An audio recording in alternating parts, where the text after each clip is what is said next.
don't want to scare you away with all my woo-woo, but I just had a very clear premonition of me spilling my coffee all over my knitting.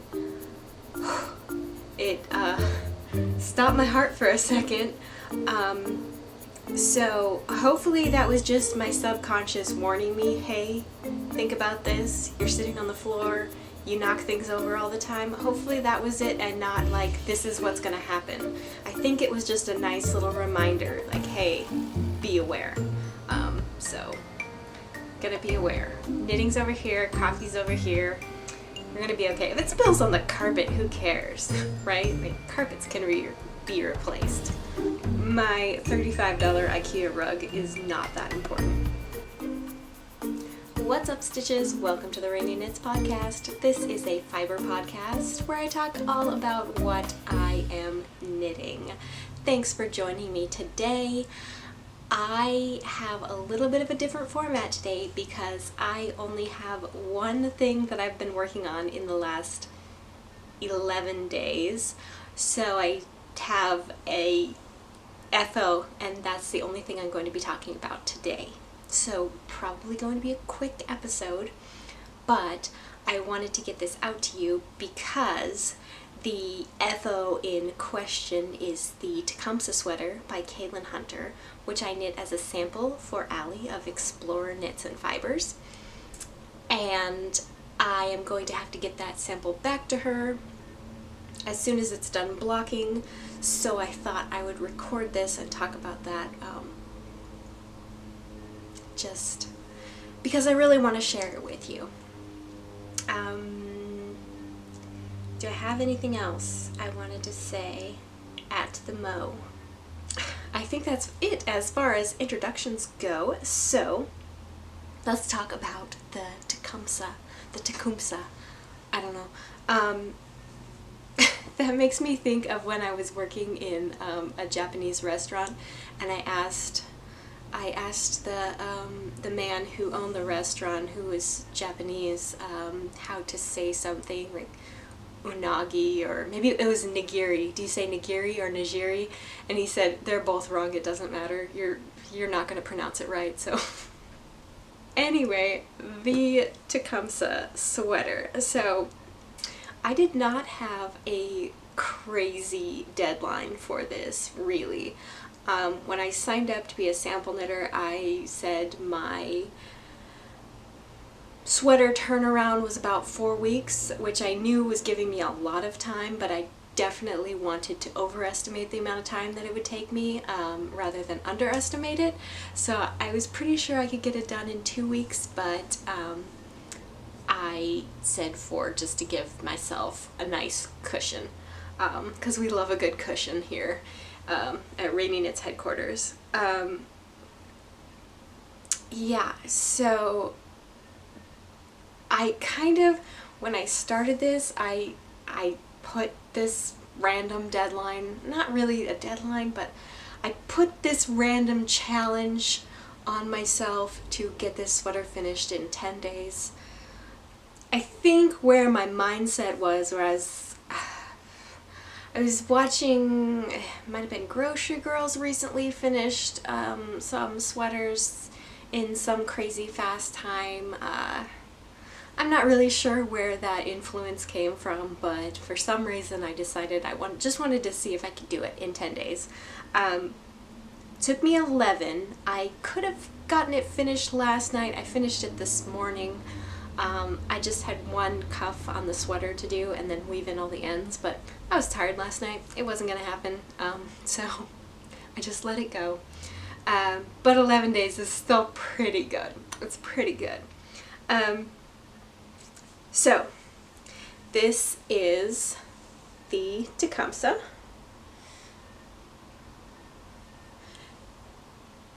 And this is, of course, knit in Explorer Fibers.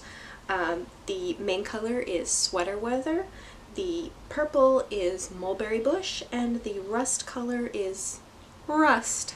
Imagine that. And this is in her Rockies DK base. So, I knit this almost No, I knit this entirely to pattern. I did not make any modifications, which is, I don't know if I've ever done that. I might have done that on, like, that's not true. I've knit patterns entirely as they are written, like when I'm doing test knits, but I may have, even when I do test knits, I might change things around a teensy tiny bit, because it is, you know, it's knit for me, and I want it to be the way that I want it. So eloquent.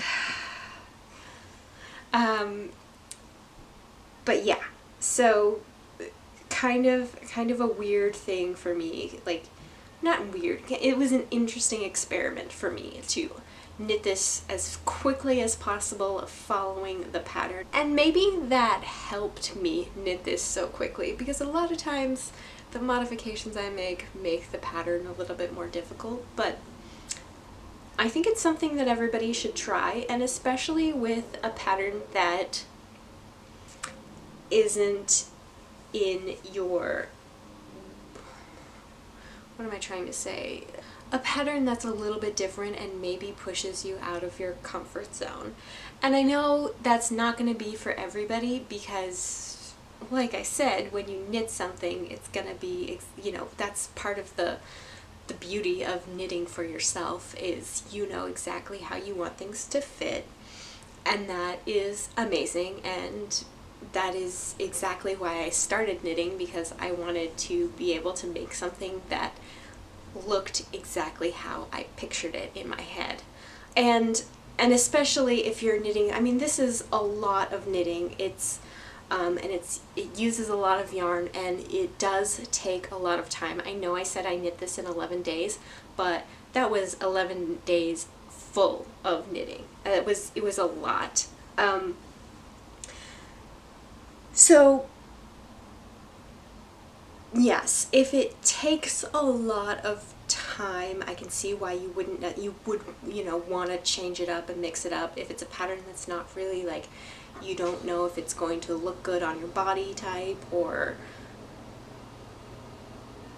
you don't know if you're going to be comfortable wearing it, I understand why you wouldn't want to try that, but so I will put this on, because maybe that will help me explain what I am incoherently trying to say. Got my little stitch markers still attached to this. I was wearing a sweater I made a little while ago, and I still had these are little light bulb stitch markers, and I still had a couple of them attached to the armpit, and somebody was like, is that like a design feature, or no, just forgot to take them out. What was I saying? So yeah, I haven't blocked this yet, because I wanted to talk about it before I blocked it, and this is the time I have to talk about it. So I will pop this on. So what I'm trying to say when I talk about knitting a sweater with your own modifications versus knitting it exactly as written. With this sweater, it's top-down yoke construction, and you don't separate for the sleeves until way down here.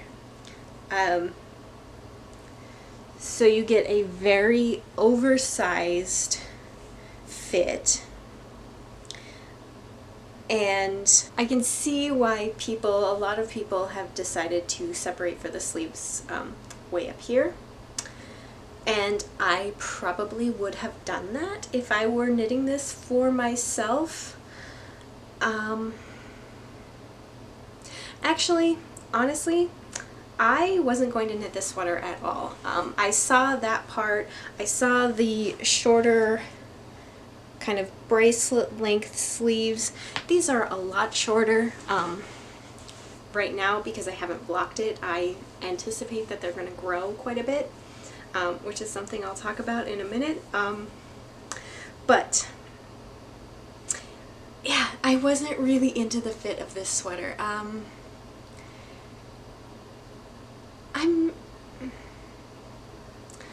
Mostly because it's just not a fit that I have ever even tried.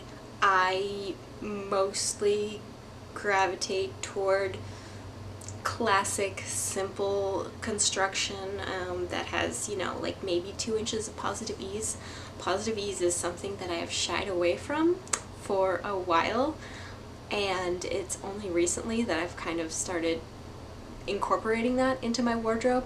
Not so much with my knitwear. I have maybe 2 or 3 pieces that have more than 2 inches of positive ease in them, but that might change because this is very cozy and it is very comfortable, and I really, really enjoy it. It's not blocked, and right now it looks very lumpy, but I mean, it's pretty good, you guys. It's pretty good, which is kind of funny because so I talked about last week how the colors were like way out of my color comfort zone, and now the fit is completely out of my fit comfort zone, and both of these things are something that I kind of want in my wardrobe now. It's gonna be hard to give this one up. I hope it's okay that I'm wearing it. I mean, I'm gonna wash it, so I don't know. So speaking of washing it, this is scary for me to talk about. So I did swatch because this is a sample knit and I wanted it to go as smoothly as possible, and I wanted it to be the right size. In my sample, with my sample, because I was a little tiny bit worried about running out of yarn, this is the mulberry bush and this is how much I have left. I have plenty left, but the pattern called for like 274 grams, no, not 274 yards or something like that. I can't remember exactly. Well, I have the tag right here. This is the, yeah, 274 yards, and that's exactly how many yards was in this skein. So, so it calls for 1 full skein. Most designers add extra yardage to the requirements so that you can swatch and you don't run out of yarn. But I was a little bit worried because I did not want to have to ask for more yarn. So I swatched, I steam blocked it, and then I pulled my swatch out, which is something that I do pretty often. I have a lot of swatches that are just sitting around that are going to just be in storage for their entire lives, and if I can avoid that and use the yarn, I will. So most of the time I do that. I swatch, block, then rip out the swatch. I guess that whole tangent about swatching was just to say that, just to explain why I don't have proof that I met my gauge in my swatch. I did. I went up a needle size, which is usually what I have to do. The 2 Caitlin Hunter patterns that I've knit before this one, I went up 2 needle sizes. So I went up 1 needle size, I got gauge, I was happy with it. The thing was, so I always pay attention to my stitch count gauge. So it'll say like 24 stitches to 4 inches and 32 rows to 4 inches. You know how to swatch. You're good swatchers. You're good knitters. So I was on gauge with my stitch count. It was like 24 stitches.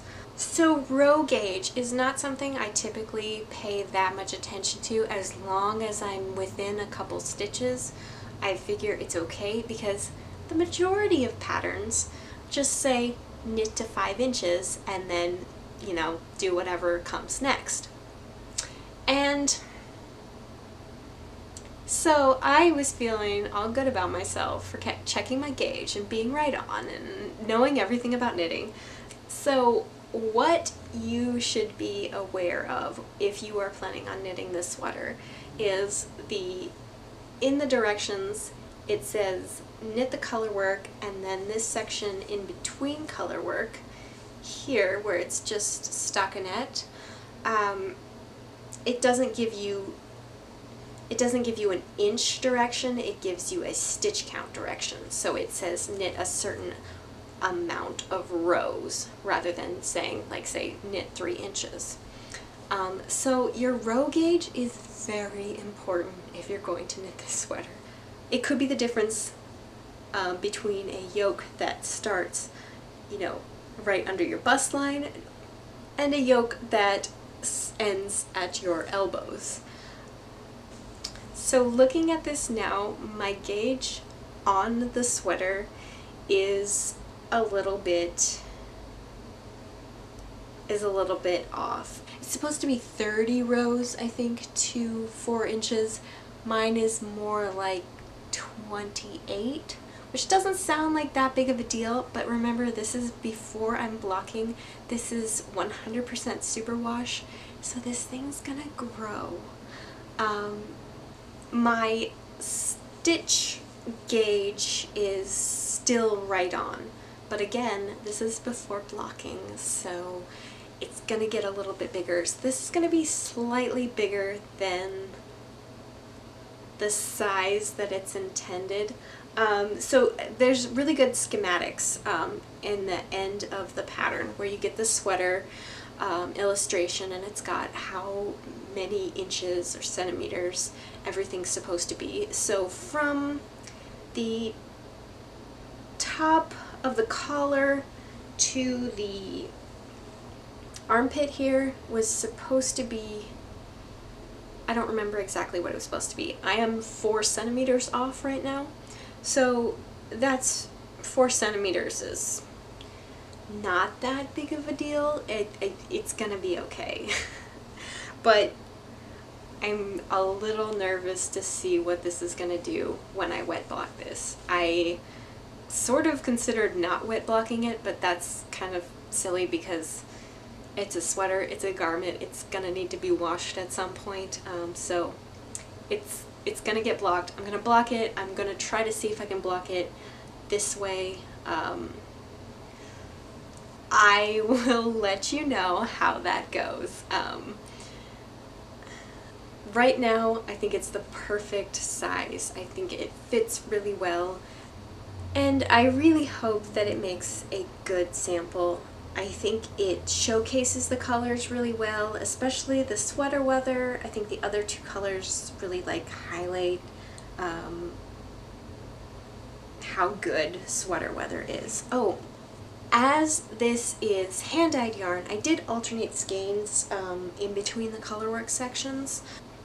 Something that I thought was kind of interesting is the beginning of the round on this sweater is up the back.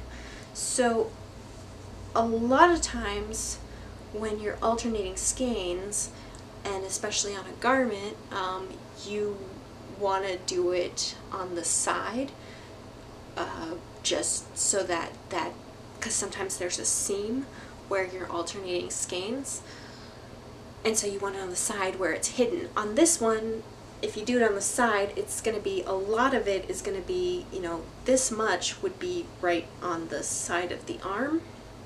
So making that beginning of the round up the back kind of makes sense. I considered moving the beginning of the round to the side so that I could alternate skeins and not have that line, but I figure a seam going down the middle of your back is probably better than a seam going down the side of your arm on one side.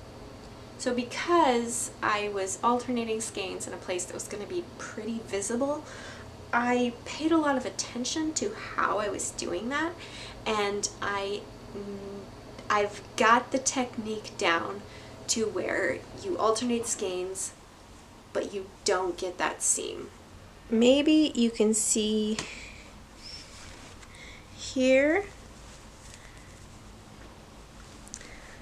there's a little bit of a line, but this is where I haven't steam blocked it yet. I did steam block a lot of this in progress while I was taking photos. But the place where I have steam blocked, I feel like I did a pretty good job.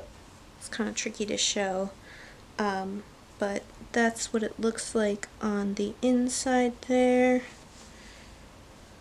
I actually can't really tell. I think that's where, yeah, there's a little tiny bit of a line on the inside. That's what it looks like before I, wait, no, come back. Ooh, I'm doing this all backwards. That's where, goodness. So that's what it looks like before I block it, but I imagine that that little line there is going to disappear. I'm hoping that it's going to disappear when I wet block it. So I leave my ends a couple inches long after I weave them in and before I block, just so that they have a little bit of wiggle room if they need to readjust themselves, if they grow a little bit, and then I trim them after I block it. So that is the Tecumseh by Caitlin Hunter, knit out of Explorer Fibers. And this is the last appearance it will make on the podcast, which is a little sad, because it's a very, very nice sweater, knit in beautiful colors, and even though I had my doubts, what do I know? That's what I'm going to take away from this. And now there's going to be some decision making in my future, because as a thank you for knitting this sweater and as a payment for knitting this sweater, I am going to be able to pick out my own yarn from Allie's shop, and now I'm doubting myself, but I think she said it was the same amount of yarn as I was sent to do the sample knit, so that's gonna be a sweater quantity, and I could potentially knit this one again for myself, which after finishing this and after trying it on is very tempting. So we'll see. Let me know if you think I should do that, if you want to see me knit another Tecumseh. And I would have to pick out my colors, which I struggle with choosing colors, as I'm sure many of us knitters do. But I'm so used to just going from stash and knitting things based on what I have. So choosing from a whole website full of options is a little bit intimidating. I don't know, so I will probably be second guessing myself. I could also go with, I don't have to knit that same sweater. I don't have to pick yarn to knit that same sweater. I could pick whatever I want. I'm a little bit tempted to get yarn for a Guthrie sweater, also by Caitlin Hunter. I've had that one in my Ravelry library since it came out, I think, so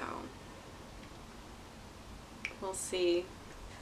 Speaking of choosing yarn from my stash for a sweater, 2 of my Instagram friends are hosting a knit-along starting on Monday, and it is let me see if I get this right, the Comfy Cozy Weekender knit-along. The hostesses' Instagram handles are JujiFruit0 and Kiteni Made, and they are delightful women who always make beautiful projects. And so I've seen this knit-along mentioned a couple times by both of them, and, you know, was very excited for them, but I wasn't planning on joining in. It never really occurred to me to make a weekender, but a couple things changed my mind. Number one was this Tecumseh sweater and how the positive ease fit and how comfortable I feel in it. It's not really a similar construction other than it's got positive ease and it looks like something that I would want to wear. So I was looking on Instagram stories and Jessica was posting different examples of weekenders that other people have knit, because there are, I think, thousands in the Ravelry project page. So lots and lots of good inspiration. So I like good sweater inspiration. So I was looking at those and she posted one that caught my eye. And I can't remember the person who knit it, but I will link it below. It's a faded weekender. And I don't have a lot of experience with fading, but it just looked so good. And it was knit in Malabrigo Rios, which I happen to have some. This is the Nimbus Gray, and I have 3 skeins of it that I picked up at a going out of business sale. One of our local yarn stores went out of business. I'm not sure when that was. Was it last year? I don't remember exactly when it was, but some time ago the closest yarn store to me went out of business, which is unfortunate, but I picked these up with no real plan for them. I kind of thought I would knit a shawl or something out of them, but when I saw that weekender that was faded, that was knit in Malabrigo Rios. This is Malabrigo Rios. Yeah, yes, it is. Okay. Whew. Whew. I thought that's too tempting and it's too perfect. So I only have 3 skeins. I have to pick up 2 more, I think, but it's enough to get me going and it's enough to convince me that I'm gonna join in this knit along. So I am super excited. Ladies, thank you for hosting this knit along and convincing me to knit a weekender. So it starts on Monday. So if you would like to join us in knitting a weekender, use hashtag comfy cozy weekender cal. I think that's right. On Instagram, and I'm looking forward to knitting along with you. Somehow, even though I had one project that took me just as long to record and talk about as I could have done like 5 projects in the time that it took me to talk about one, but hopefully that gave you some good information. If you're considering knitting a Tecumseh, I highly recommend it, and I highly recommend following the pattern as written, because it may just surprise you how wearable it is. So thanks for watching. I hope I will see you again very, very soon, but until then, happy knitting. Bye!